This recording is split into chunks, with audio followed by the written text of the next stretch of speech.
I go as far as, like, I'm even okay if you guys want to say that she could have OnlyFans and post some risque photos, but you can't rate dudes dinger dangers. That steps into pornography. Notorious. Big it up, big it up. Yeah.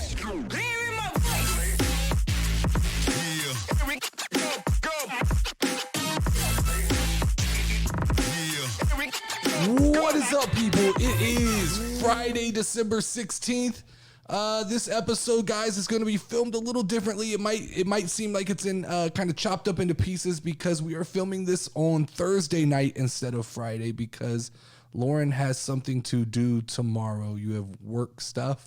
So we'll film what we can tonight, and then I'll probably fill in what we don't get to tomorrow, and there'll be some weird jump cuts that go from like, Lauren's here, Lauren's not here, Lauren's here, she's not here. So just be prepared if all of a sudden she disappears, especially from the audio version of the podcast. She's not talking. There's just maybe parts of this episode where she actually is not here. But still, you guys can check us out on patreon.com/The Casual Wrestling Show. And if you want to become part of the Casual Wrestling Bloodline, all you have to do is donate $5 and you can become part of the Casual Family Bloodline like our boys, It's Zinni, Redis JC, and my boy Noobs. Also want to give a special shout out this week to big time listeners, Raymond Howard Jr. and Miguel. Thank you guys for listening and being loyal to the channel. Lauren, I was a week early on the awards. I thought this was Christmas week. I thought my schedule is all messed up. I thought the week of Christmas, there's a lack of content. It's hard to find news. All the wrestling shows are pre-recorded, so everybody knows what's going on.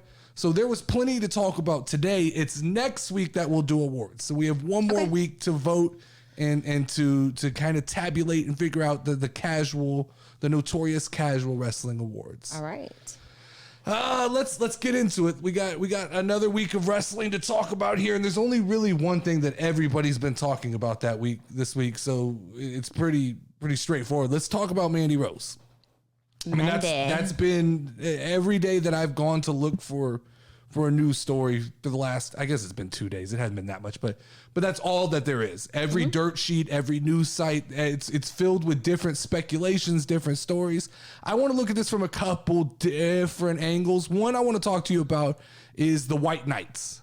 Okay. And I don't know, do you know what a White Knight is? No. Okay, so and this is especially prevalent on TikTok, which I think I've developed a hate of TikTok. I think that I've basically inside my head I've picked a fight with TikTok just in general. The whole fucking situation of TikTok I don't like, but I'm going to continue to post there because I want to continue to irritate that part of the wrestling community. But I don't like it. But fucking TikTok is full of white knights. It's what it is. It is the, I don't want to say woke because it's okay to be a little bit like socially acceptable, but like they're like the fucking, it's white knights. So these people, these guys, guys. These white knights are guys who just jump to the defense of women no matter what the situation is. They don't look for any facts. They don't look for information. It's just whatever happened, the woman has to be wrong or has to have been wronged, not wrong. The woman has to have been wronged, and they jump to the defense, and whoever is wronging the woman is the problem. And there's this group of white knights that have just jumped and they've labeled WWE the big bad wolf.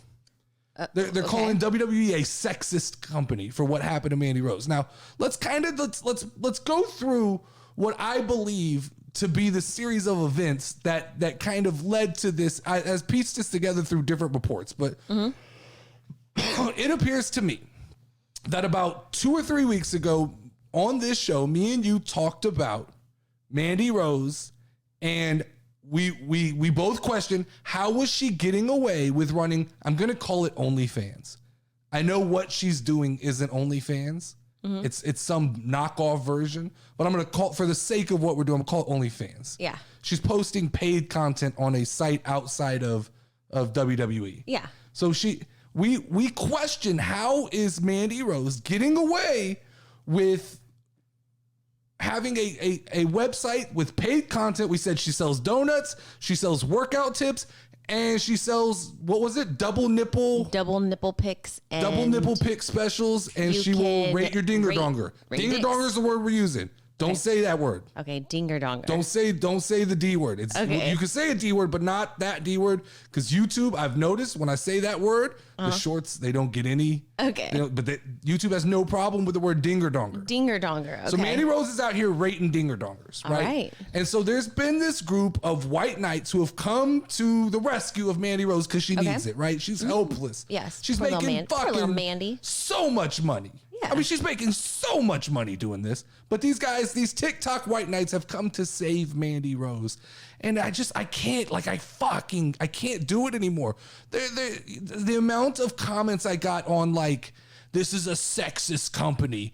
I can't believe WWE uses her as a sex appeal personality, and then they fire her for having a website that shows her body. All right, so this is what I think is happening, Lauren. Okay. Or this is the story. I think if I piece it together, this is what I've kind of pieced together. I think WWE knew that she had paid content. I think that when that story broke about 3 weeks ago, that it was somebody in WWE was aware of what was going on. Yeah. And I think they turned a little bit of a blind eye to it because I think that they were using her as a sex symbol, and that the website, as long as it wasn't, I don't think, pornography and there wasn't nudity, they were kind of okay, because indirectly, I think it was just promotion for Mandy Rose and they could live with it. Yeah. I think what happened is, I think as it got to be more prevalent information, as it kind of spread around what was going on, I think that the content got a little more risque. I think we learned that she was now rating dudes dinger dongers for money. Dinger dong rating. I think that information got to Shawn Michaels. The best I can decipher is at some point before NXT this past week, Shawn Michaels was told, hey, I don't know if you know, this is going on. This is the content that she's putting up. Someone snitched. Someone went and told. I think Shawn Michaels said, all right, gotta get the title off of her. Yeah. This doesn't represent what we're doing. This is too far. We got to get the title off of her, and then we can talk to her and we can try to figure out if we can move forward or if this is kind of the end. So I think they probably changed the plans for NXT. They send her into the match. Roxanne Perez wins the title, which I think could have happened no matter what. I think Mandy was at the end of a run anyway. So they switched the title off of Mandy. And then I think they probably sat down with Mandy, and there was probably a conversation. Mm-hmm. There was probably a conversation. And this could have happened a while back too. I don't know, but I'm assuming it happened all very quickly. And there probably was a conversation that said, these optics don't look good. We work with toy companies. We have sponsors that, video get, we have a lot of, we're a PG company. And while we can push that line, we push it all the time, we can't go that far. Like you've crossed the line. Rating dinger dongers, it moves into the world of pornography. It does, like you can call it what you want. The double nipple pic. I still want to know what a double nipple pic is. I don't either. The double nipple special or something like that. But I think like that was, I think, the line in the sand. And I think they offered her the ability to probably get rid of the website and you're fine. You can remain in the company. And I think ultimately when you look at the money, I read somewhere she's probably making like 3 or 4 times what she's making in NXT. I think it was a no-brainer for her. She goes, I'm sorry, I'm gonna move on and do this. The question becomes how this sounds fucked up, but like when she's not a pro wrestler, is she just another pretty face? Like now she's competing, she will get, so initially, I understand all of this, her fucking numbers have probably gone through the roof, because any guy who watches WWE and is a fan of Mandy Rose probably immediately said, holy shit, I can go download pictures of Mandy Rose. No, I agree. So that probably spiked, but there definitely will be, as she's not on television, a decline. So she has options. She can go to AEW and try to push forward that way, which I don't think she will be successful in AEW, or she could ride this thing out for the next couple of months. And once she starts to see it plateau, she could shut it down and jump probably back into WWE, right? I mean, you assume that's, I mean... I think that's a possibility. I mean, back in NXT though, right?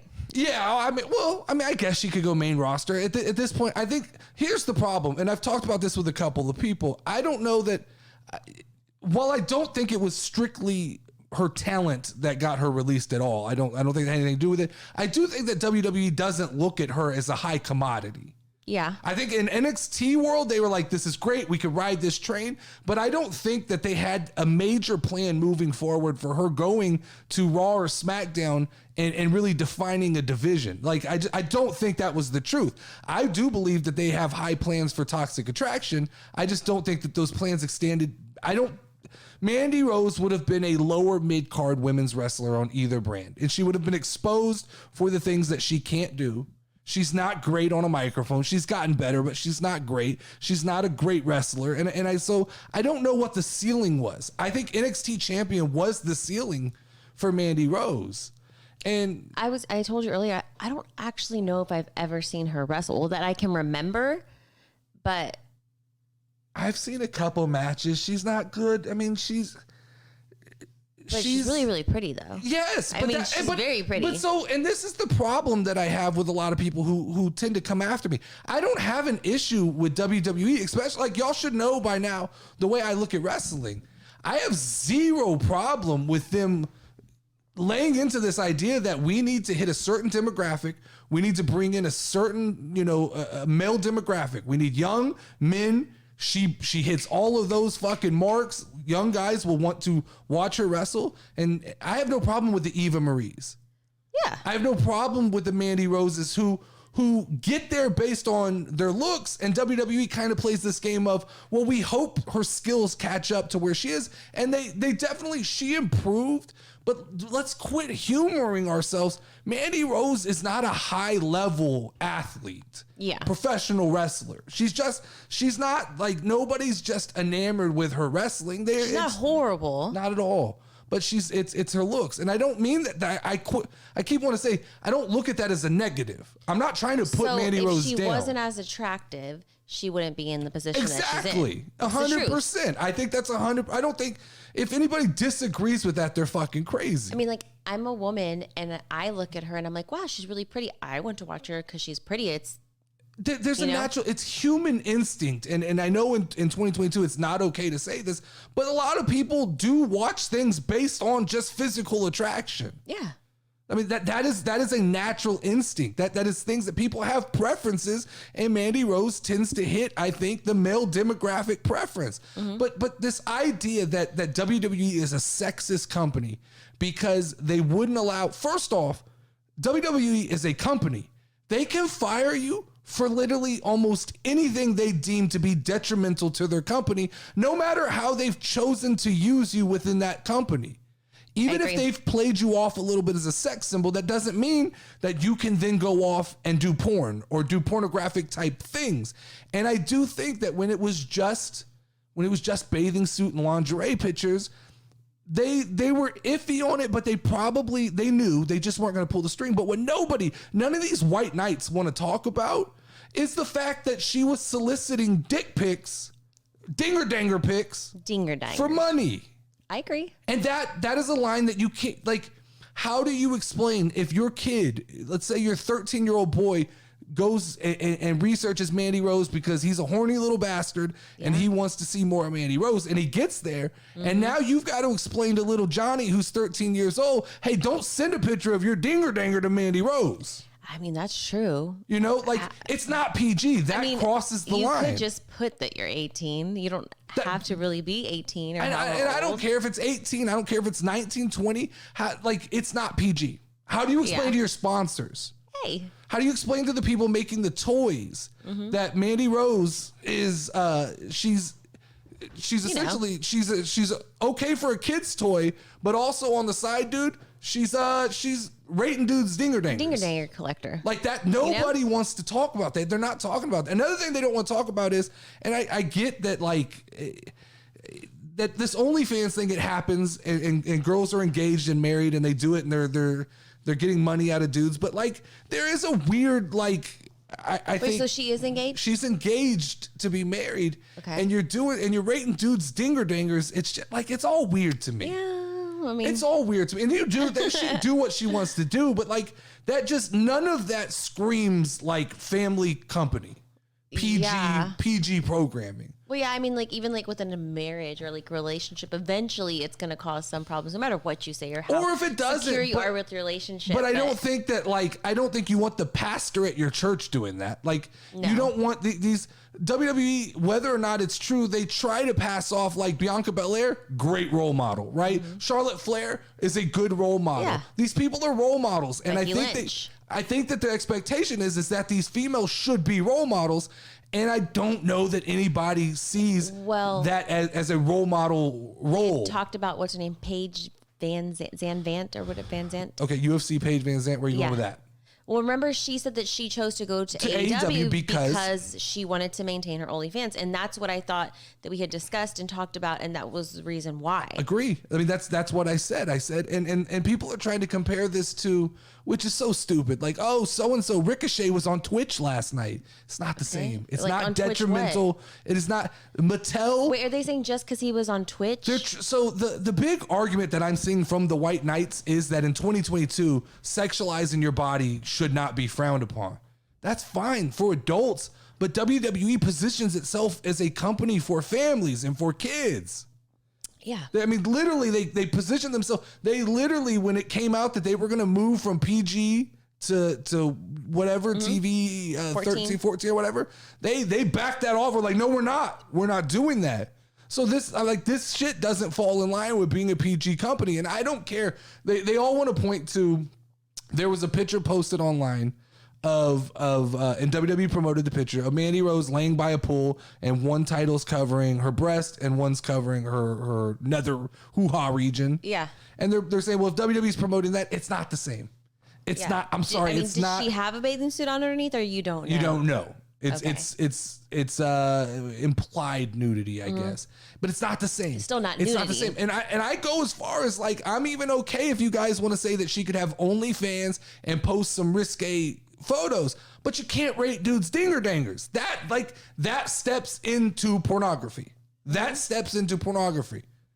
It's a weird system of like reverse pornography where she's asking for the explicit photo, but it still steps into a whole nother realm of like the weird things that Mandy Rose, how is her business plan? She sells donuts, workout videos, and she'll rate your dinger danger.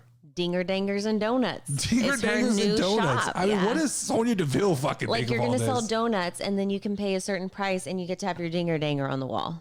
Yeah. Like instead of the wall of fame, it's the wall of dinger dangers. My biggest, like, my hottest take from this, and this is gonna piss some people off. Okay. But like, there is this group of people who are trying to claim how great Mandy Rose was. Like, she's great. She's a great wrestler. WWE's gonna miss her. Yes. No, well, just like importance, right? But my problem is, if your biggest accomplishment in pro wrestling is being either an NXT or a Ring of Honor champion, that's the highest level you've reached, and you're over the age of 30, you can't call yourself a world champion, and you can't act like you're that important to a company. Yeah. People have to stop acting like they're that important. People have to stop acting, and they're like, this is just an unfair shot at Claudio. But like, we got to stop acting like Claudio was so important when the biggest thing he's done is held the Ring of Honor World Championship. We got to quit acting like Mandy Rose is so important when the biggest thing Mandy Rose has done is hold the NXT Women's Championship. Did she have time to get better? Of course she did, but she made a decision. And this is I'll call WWE as an adult consenting corporation. They chose to part ways with somebody. And that same person, I think, agreed that based on the rules that they provided, that she wanted to part ways. This is two consenting parties going, this doesn't work. From either direction, this doesn't work.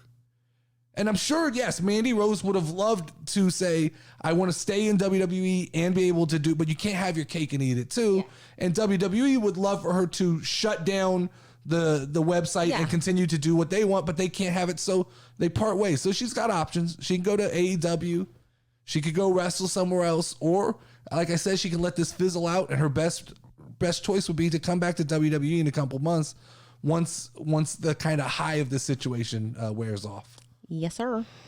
Another CM Punk defender came out. So the saga continues with CM Punk and the Elite and all that stuff. And so another, it was Ricky Starks. Apparently, Ricky Starks came out and said that CM Punk was actually very helpful in the AEW locker room, and that he hopes one day still to be able to wrestle CM Punk. Wow. So this adds another name to the list of CM Punk supporters. You have Dax Hardwood, you have Ricky Starks. I think Hobbs said some things. I think Darby Allin said some positive things. I think Wardlow said some positive things. If you look at this list. These are people who work hard, and want to get better at their craft. Yep. When you start looking at the other side, the Young Bucks, Kenny Omega, Chris Jericho. They're like, look at me. Yeah. That's exactly what it is. They're the ones who are just there. When Ricky Stark got hurt, I remember Mark Henry saying that he told him, you need to show up, you need to be there, you need to work hard still if you want to make yourself relevant. And I don't know a lot about CM Punk, but from what I can tell in like the documentaries that I watched, he has that same sort of work ethic. Like he's going to be the best. I think he came in with a mentor spirit. I think the Elite and Kenny Omega broke that spirit, but I think he came in wanting to help people. And I think that you see the Dax Harwoods, the Ricky Starks, the Hobbs, the Darbys. Yeah. They accepted him with open arms and they embraced that opportunity. Now, I don't think he was actively going out and reaching out. I think that these people probably came to him and he offered up help, and he probably is a little bit of an asshole. Yeah. I don't disagree with any of that. And I bet he's hard to work with and he's a little grumpy, but this idea that's been written and this unfair narrative that got pushed around, it's the same thing. It's White Knights, but just for basically the Elite or the Mean Girls, and the White Knights protected them. It's the IWC, right? They just want to jump and protect what this happened with Liv Morgan too. Let's not fucking lie. Like, if you remember when Liv Morgan was up to win the title, I was talking about how she wasn't ready, and they fucking attacked me for the Liv Morgan comments. She deserves this. But it was the same thing. They're all simping over the fact that these are attractive women, and it clouds their vision to be objective and actually see what's going on. And it's the same thing with this CM Punk shit, right? Kenny Omega is the attractive wrestler to the IWC. Yes. And so they don't want to believe that both sides could be wrong, and they don't want to believe that CM Punk actually could have been trying to help out AEW. Yeah. This was another big story this week, Lauren. Okay. Triple H came out and apparently there's a report, he's been talking to somebody, but he's underwhelmed by some of these recent hires and recent signings that he's made over the summer. And if they don't figure it out, he possibly could re-release them off of the roster. Okay. So I compiled a list here. Well, so my big take on this was, where are the storylines for these people? Like, let's go through the list here and let's talk about Io Sky and Dakota Kai. They initially came in and he had them lose the tag team tournament. You remember? Yeah. Raquel Rodriguez and Aaliyah were who he chose to win that tournament, essentially handicapping them right off the bat. Yeah. Could have came in hot, could have came in strong, but they lost. And then they had to do this weird dance to get back and win the tag team titles eventually. Mm-hmm. And then they were handicapped again because they were thrown into a feud with Bianca Belair, Alexa Bliss, and Asuka, who WWE is so hell bent on John Cena, on the John Cena treatment for Bianca Belair, that there was no way that Damage Control was going to be able to get over. So my question is, how do they get over? When people are turning around pointing at Damage Control and saying failure, failure, failure, and I do believe they're failing, but how were they supposed to get over? How was Bayley supposed to get this group over when Bayley was just used as a punching bag for Bianca Belair? And they were just used in a tag team with the Damage Control was just used to go back and forth with Alexa and Asuka. True. And Alexa and Asuka actually beat them, took the titles off of them, then they win it back. That booking, Triple H's booking has been so inconsistent. It's confusing. Let's talk about Johnny Gargano. He came in hot. It looked like he was going to tag team with Kevin Owens. It felt like there was some momentum there. Then all of a sudden, he got sucked into the Dexter, Loomis, and Miz thing, which is a clusterfuck. It's a nightmare. It's booked so poorly. It doesn't make any sense. We talked about this. I agree. We're now supposed to believe that this match matters. It's no longer the Miz is out of money. It's now the storyline is, well, Maurice isn't going to give him enough money to support this habit of like betting on. So now we're just supposed to believe that like behind the scenes WWE stars can bet on matches, their own personal money. Like it's so clusterfucked. Then you have Braun Strowman. Braun Strowman's brought back, thrown straight in with Omos. And now Braun Strowman's his own problem, but where's the compelling storyline for Braun Strowman outside of? There's not. There hasn't been. Karrion Kross has had a semblance of a storyline with Drew McIntyre. Well, like on Karrion Kross, when he first came in, I was like, oh shit, that's so cool. And then he just kind of like fizzled out. Someone argued to me though that was his fault.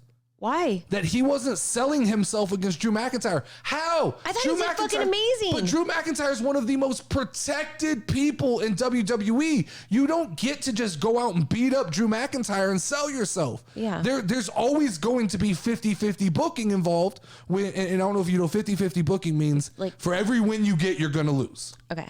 And when you're fighting Drew McIntyre, they're never going to let you get 3 or 4 wins. Mm-hmm. So what was he supposed to do? I actually think moving into this Rey Mysterio thing, Karrion Kross may just be getting going. And I have and I've been talking to Andrew about this. I think that Karrion Kross could be the guy if WWE plays it right and books him right. He is a possibility to knock off Roman Reigns at some point. Really? Yeah, I think so. I think he has That'd be interesting. that kind of appeal. Then you have Candice LeRae. What has she really done? What has she really been booked to do? Fairy. She came. Well, Theory's not an ad. No, I said fairy girl, right? Fairy. Yes. The poison fairy. She comes out and then she is. I don't know if it was storyline injured or she was injured, but she just disappeared. We thought at one point that she was going to be the 5th member in Survivor Series, and then she just disappeared. She was just gone. Then we had Mia Yim. Yes. She was brought back to be the Rhea stopper and got her ass whipped. Yeah. Someone explain to me how this is these people's fault, and we're not pointing the finger back at Triple H for poor booking. Mm-hmm. Bray Wyatt. I feel like all of their stories that you've just mentioned, like they start and stop going straight. He doesn't give it any time to develop, and he doesn't give us any time to get emotionally invested. Now Bray Wyatt is the one story. Bray Wyatt is the one story that's the opposite, right? Yeah. They're just going to slow feed us this until we don't care anymore. I'm already at the point. I love Bray Wyatt, but I kind of don't care anymore about Bray Wyatt. I am actually sick of it. There's a small subset of fans who are willing to take the ride, and they'll ride that out for 3 months. But there's also a big set of fans who aren't going to listen to that. We could talk like Hit Row. Yes. Hit Row were brought out. They looked strong in the first couple weeks. They were put up against maximum male models. And then they were pulled from that, right? Yeah. Then it looked like they were going to be doing something with the Street Profits and like the RV. Then they were pulled from that. Then they had a rap concert. Yes. Which was fucking weird, but we did it. But then we didn't address it after that. Then there were no more rap concerts. It was just a one-off rap concert.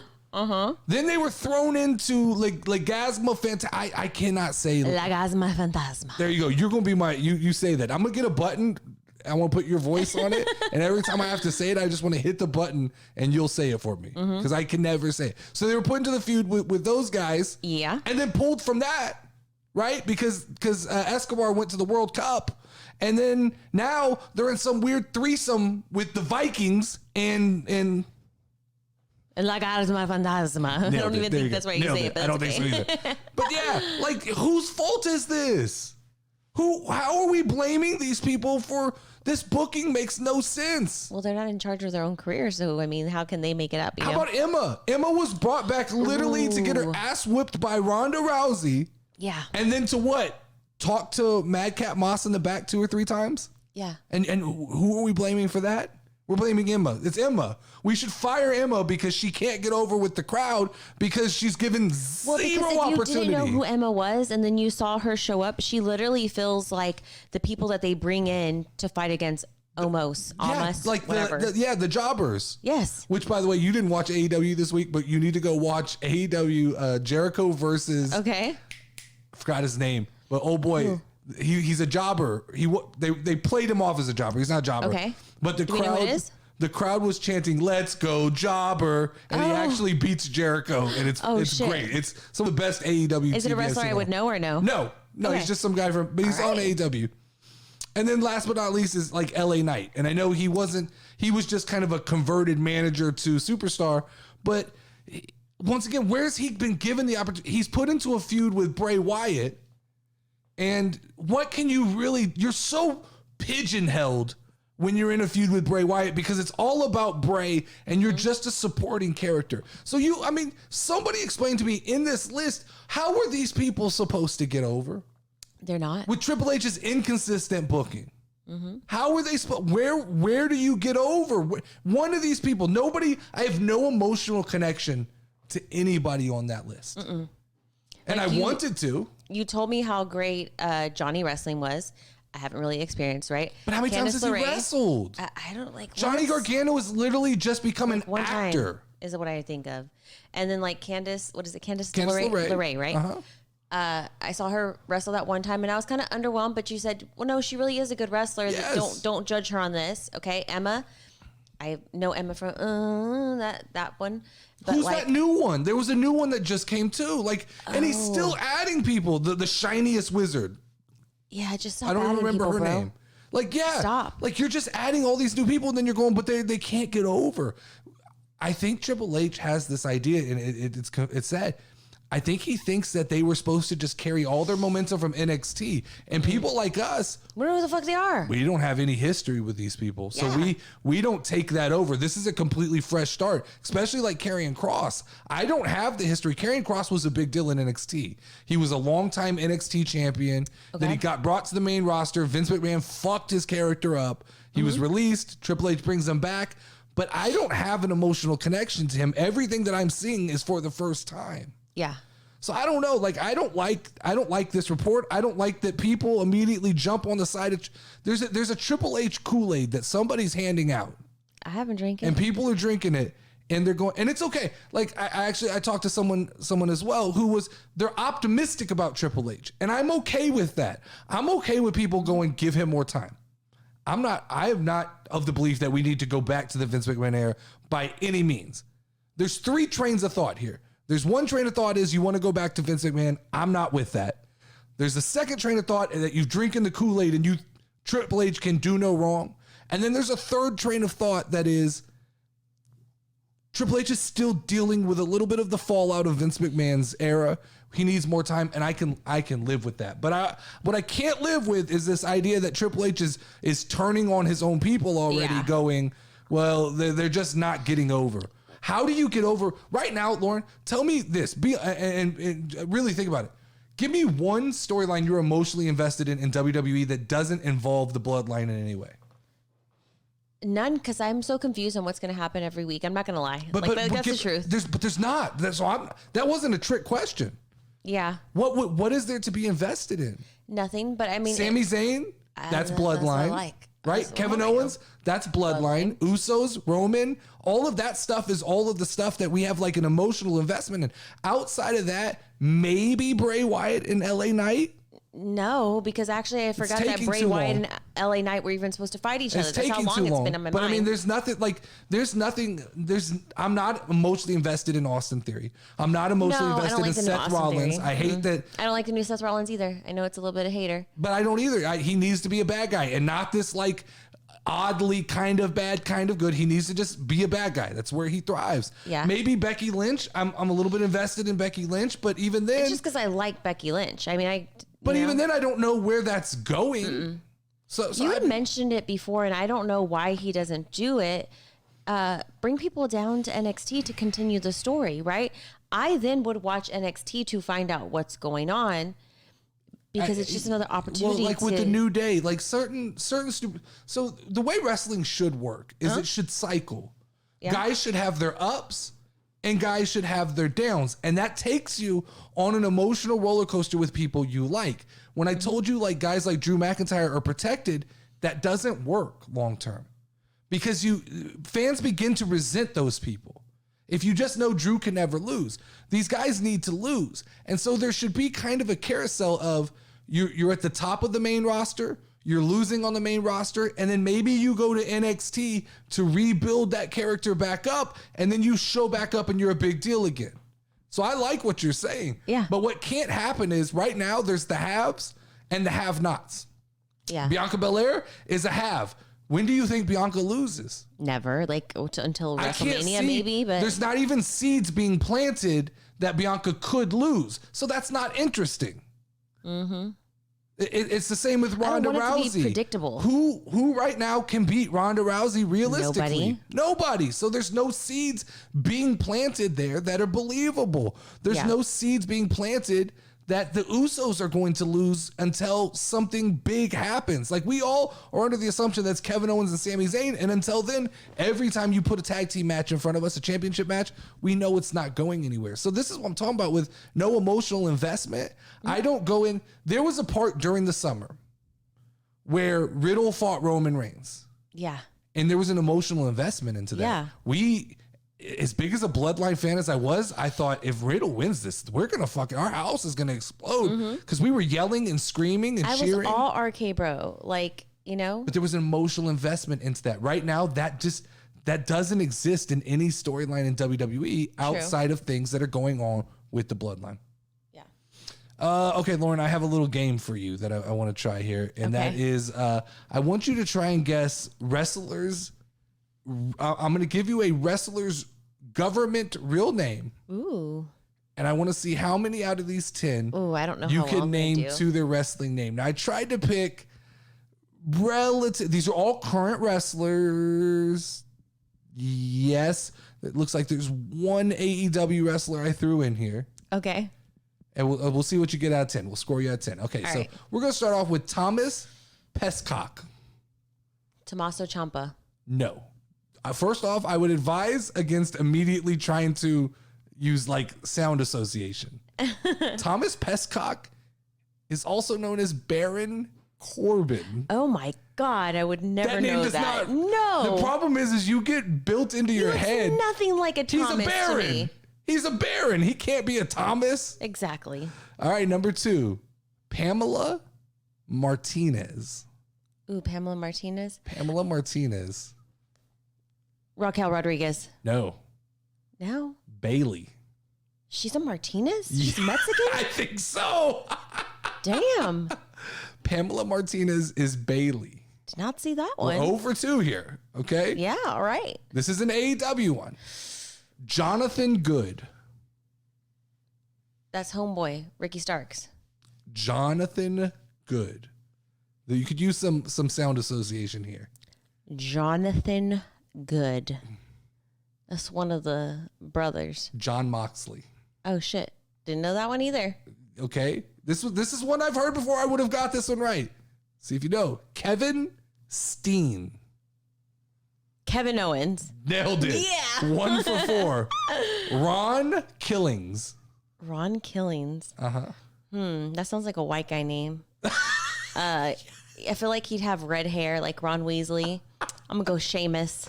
Ron Killings is our truth. Really? Sounds like a white guy's name. I just said he was a redheaded white guy. All right, so here we go. Stephen Fairley.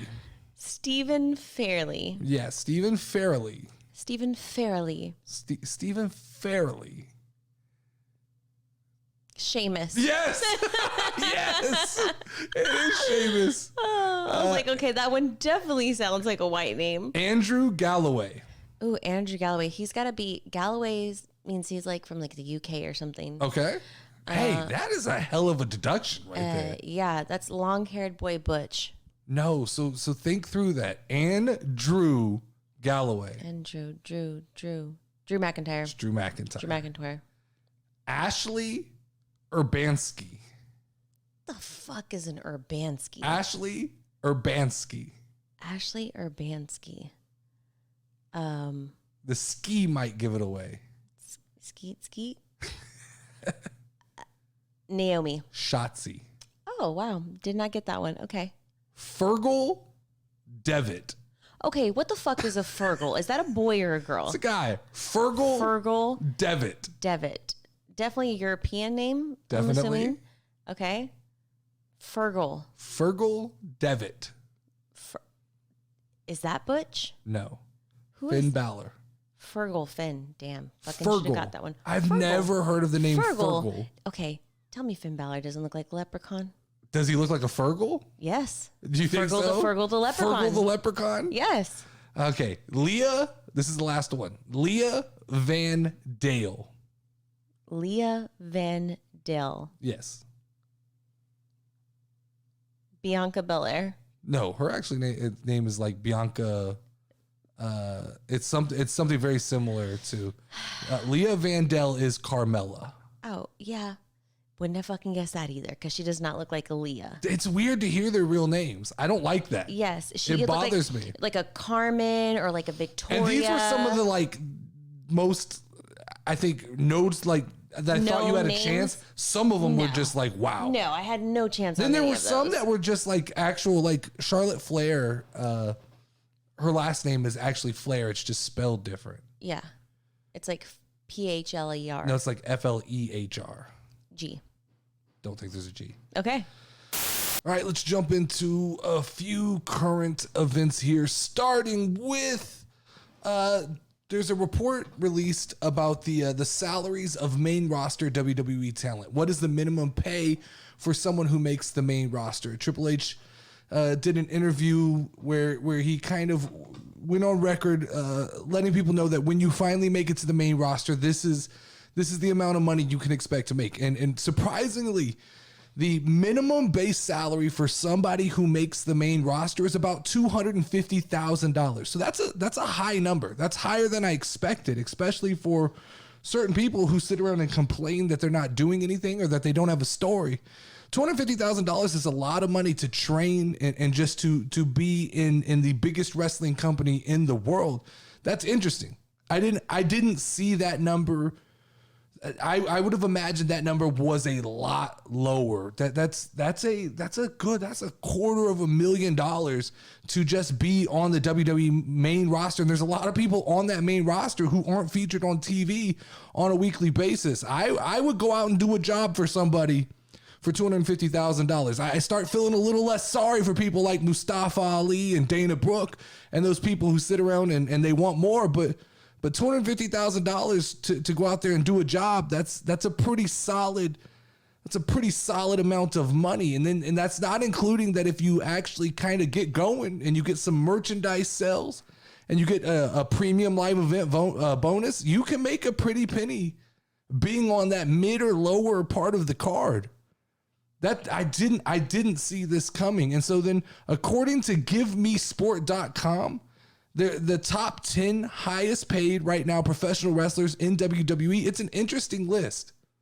And this article was posted this week, so I don't know if these numbers are accurate to this year or maybe even last year, but this is an interesting list. We have Brock Lesnar at $12 million. For the few appearances Brock gives you, $12 million. He is the highest paid WWE superstar. Now, that's a Vince McMahon deal, and I think Brock is worth it. I definitely think that Brock Lesnar, when his name's on the marquee, the premium live events, they move, everybody pays attention. Brock Lesnar is that guy. He's probably the biggest draw in all of professional wrestling. But after Brock Lesnar, we moved to John Cena at $8.5 million. Now, I don't know, how correct could this be? Is John Cena still on the WWE payroll? After making like 0 appearances this year. He made like 1 appearance during the summer, and he's going to make 1 here at the end of the year. Is John Cena pulling $8.5 million? I guess so they could continue to use his likeness and sell his merchandise. I don't know how that works. But if John Cena is the second highest paid professional wrestler on the WWE roster, that's insane. Not having to wrestle at all. Now, I get it. I understand you built that credibility up over years and years of putting in work. But I'd like to know the accuracy of this list here. Then we jump to Roman Reigns at $5 million. That makes sense. He's your work guy. I mean, he's your guy. He's the it guy right now. He's the main attraction, the main full-time attraction. I know he's part-time, but he's the most full-time attraction that you have. Then after that, you go to Logan Paul at $5 million. That's interesting. That's interesting because that gets a little dicey that Logan Paul is making more money than most people who are wrestling 365 days a year. But this is what comes when you bring notoriety to the company. This is what happens when you bring your own audience, is that you can ask for those big bucks. $5 million for what? Logan did 3 off appearances? That's pretty good money. That's pretty good money.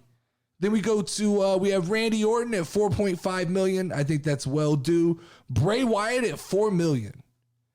I don't know where this is coming from. Did Bray Wyatt sign a $4 million deal to come back to WWE? That's insane if he did. AJ Styles, $3 million. Hey, man, shout out to AJ Styles. Kevin Owens, $3 million. That's, well-deserved. And Seth Rollins, $3 million.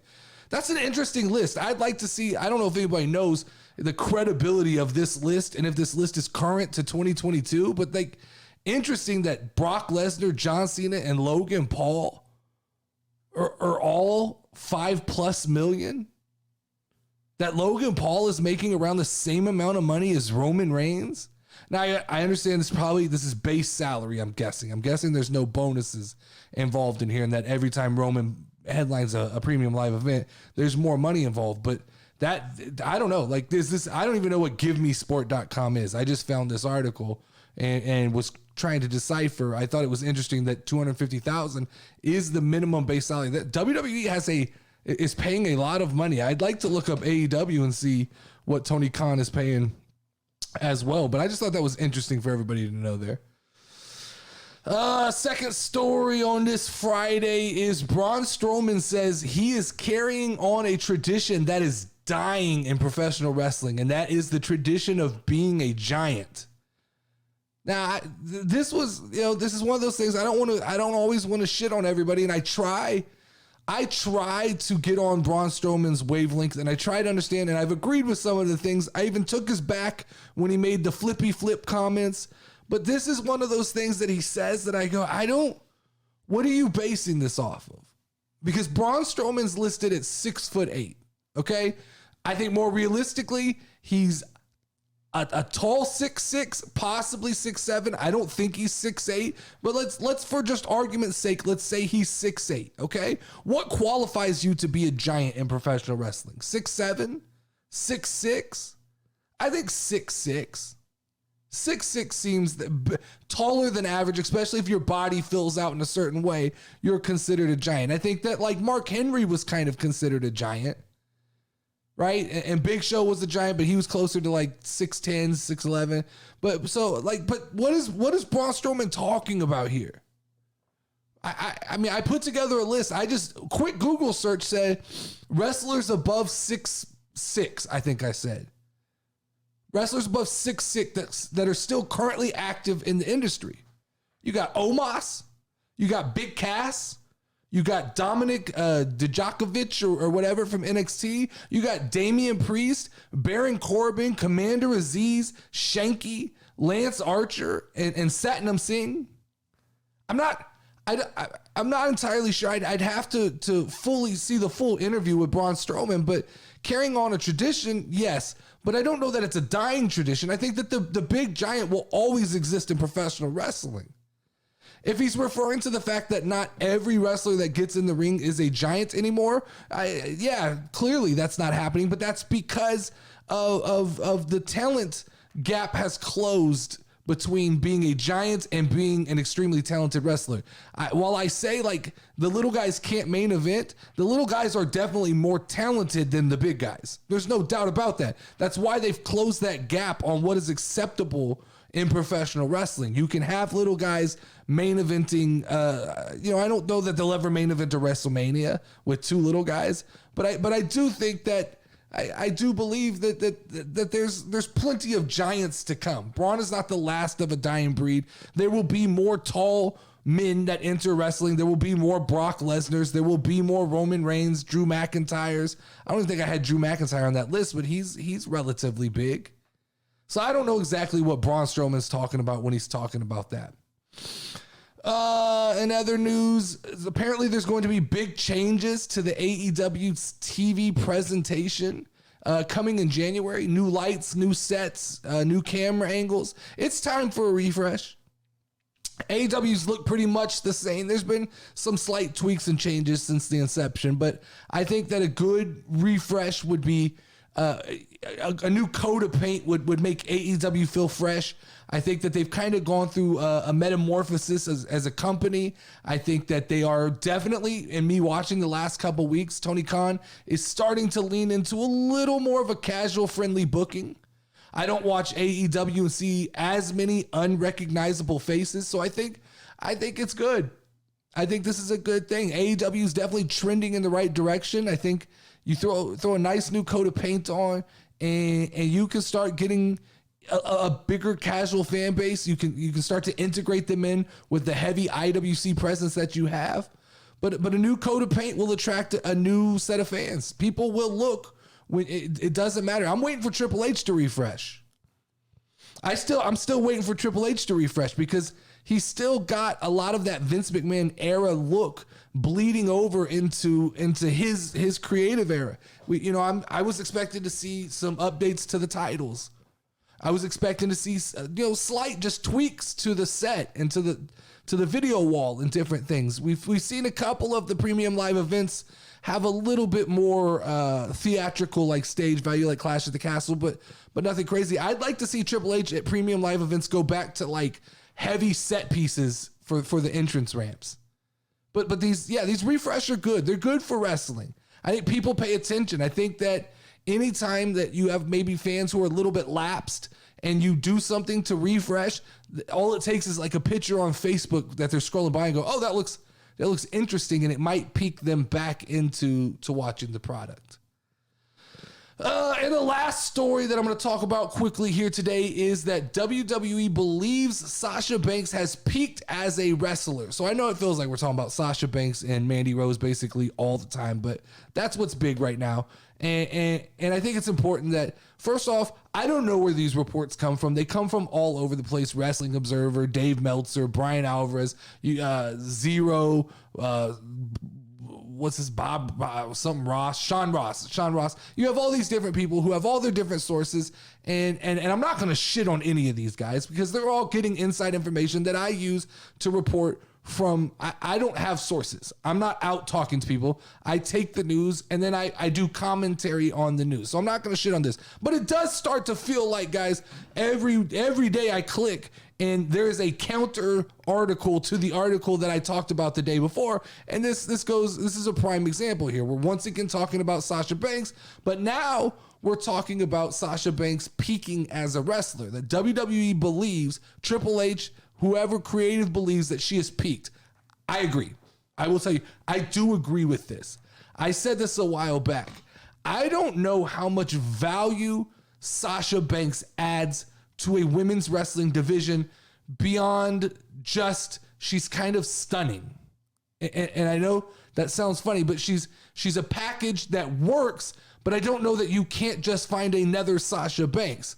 The rumor here, or the report, is that when she sat down at the negotiating table, that money was the difference, that everything else kind of lined up. They probably had creative ready, but it was money was the difference. And she wanted to be in the same pay range as Charlotte and Becky Lynch. And ultimately WWE didn't feel like she warranted that kind of money because they didn't believe they could build a women's division around Sasha Banks. At 30 years old, they're looking at the roadmap and they go, we don't see you as the future of this company. I think they see Raquel Rodriguez.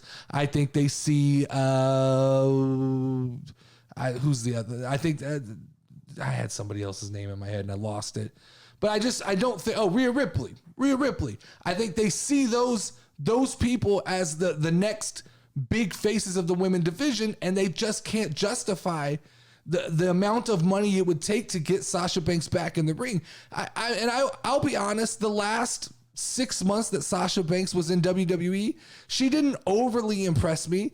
I thought she was given pretty decent creative. I think that she was given opportunities to get in the ring places that obviously she turned down and decided weren't worthy of her abilities. And so I think, here's the deal though. There's going to be a honeymoon period with Sasha Banks when she returns to pro wrestling, whether it's New Japan Pro, whether it's WWE, whether it's AEW. The fans, the way fandom works is they're going to rally behind Sasha Banks. There's going to be a swell of support. Same thing for Mandy Rose, right? There will be a swell of support, but the way fandom works is if Sasha Banks or Mandy Rose or any of these wrestlers, if they don't take the opportunity to seize that moment and turn it into something and do something with it, it will die. You will go back to who you were. And I think that is the fear that WWE has with Sasha Banks, that we can re-sign her. We can give her a lot of money. She's going to come back. There will be a big pop. Crowds will go crazy. And then she will level off and she will just be a mid-card wrestler. And I don't know why that is. And I also don't know what it is that makes Sasha Banks special. I'm not sure. She's not, I've never thought she's overly great on the microphone. I think she's an above average wrestler. I will agree with that. But I also think that she just has a package, right? It's an attitude. It's the hair. It's the sparkly costume. And I hope she proves me wrong. Don't get me wrong. I hope she proves me wrong. I hope she goes out there at New Japan Pro Wrestle Kingdom 17 and she destroys, and she comes back and she signs with AEW and she destroys. This is one thing I want to get clear. I do criticize a lot, but I criticize based on my gut feeling. But it's not from my heart, it's from my gut. When I talk about Saraya and the things that I'm critical of Saraya and people like that, it's from my gut. It's from experience. It's from what I believe is going to happen. I always want for these people to prove me wrong. I always want for them to succeed. I don't wish negative upon anybody unless they're negative towards me. So that's what I want to say about Sasha Banks. While I'm critical and I say I don't see it, that doesn't mean that it's not there. That just means that I don't see it. I also self-proclaimed don't understand the X's and O's of wrestling. What I do understand is, as I like to say, I'm a professional casual fan. I understand what casual fans are looking for. I believe that I'm very dialed in on what casual wrestling fans want to see. And I think Sasha Banks does speak to the casual fans, but I think for some reason we lose interest very quickly because she doesn't maintain enough excitement around her to keep us invested long term. She's an above average, to me, an above average draw, but I don't know that she'll ever be Becky or Charlotte. I don't think that she has. You have to have a certain attitude, and Charlotte has it. Charlotte's able to she's very polarizing, right? And I think that's one thing about being big in professional wrestling or being big in any industry is that you have to learn to be okay being polarizing, right? You have to understand that there are going to be a certain amount of people who don't like you. And I think Sasha Banks is one of those people. I don't think Sasha Banks is that polarizing. I think for the most part, people either like her or they're indifferent about her. When you talk about Becky Lynch, I can tell you from analytics, when I talk about Becky Lynch, there's a lot of people who love what I say, and then there's a lot of people who disagree and argue what I say and don't like Becky Lynch. It's the same with Charlotte. It's the same with Bianca Belair. And when I talk about Sasha Banks, I don't know. I don't see that polarizing approach. I see a little bit of excitement. I see a spike in like retention rate, but people don't get overly excited when you talk about Sasha Banks, and I think that's indicative of like the casual wrestling mentality. All right, so let's play 20 questions. All right, let's finish this off with 20 questions here. So 20 questions. You know the rules. I know. I always get so nervous when this happens. I believe your record, you got it right last week. Mm-hmm. So your record in December is 1-0. All right. So 20 questions. Questions start now. Go ahead. Is it a guy? Yes. Is he bald? No. Does he have blonde hair? No. Does he have long hair? No. No. Wait. So he's not bald, no blonde hair, right? And he's not bald. No. I mean, not long hair. Okay. Is he African American? No. Is he Asian? Asian? No. Okay. Is he white? Yes. White with dark hair. Is he on Raw? Yes. Okay. Is he under the age of 30? That I don't know. I would have to look that up. Give me one second. He does not have long hair. That's 8 questions, so I don't forget. Okay, 8 questions. So short hair, boy, Raw. I'm assuming he has brown hair. Oh, no. Okay, no. He's not under 30? Not under 30, no. Okay. Don't know why I even assumed he was. Oh, okay. Is he one of the people that Triple H brought back? Yes. Okay. Is he married to a fairy? Yes. All right. Do you know his name is the problem? Is he in a storyline with The Miz? Yes. Johnny Wrestling. Johnny Gargano, yes. Okay. Man, this is getting too easy. We're going to have to figure out a way to make this a little harder. No, you could have gotten me there because I had to think of his name, and through my crazy mind, I went, dun dun dun, fairy this, that, Johnny Wrestling. Good question. I didn't assume that you'd narrow it down using a list that we talked about. I thought I might have you with Johnny Gargano. What do you mean a list that we had talked about? Well, by using is he one of the wrestlers that Triple H brought back? Oh, okay, yeah. That knocked it down. Well, yeah, that helped me realize, like, okay, if he was one of these people, he was or not. There was nobody else that really could have been. If he wasn't one of the people that he brought back, then I knew, okay, he's these other amount of guys. And then I just had to go from there. All right, that is it for this week's show. Make sure to tune in every weekday, Monday through Thursday, for the Casual Wrestling Daily Show, and every Friday for the Casual Wrestling Weekly Show. Yeah. And check out our channel for more WWE and AEW wrestling content. As always, I am the Notorious Nerdy D. That is Level Up Lauren, and you can ring the final bell. Ding, ding, ding.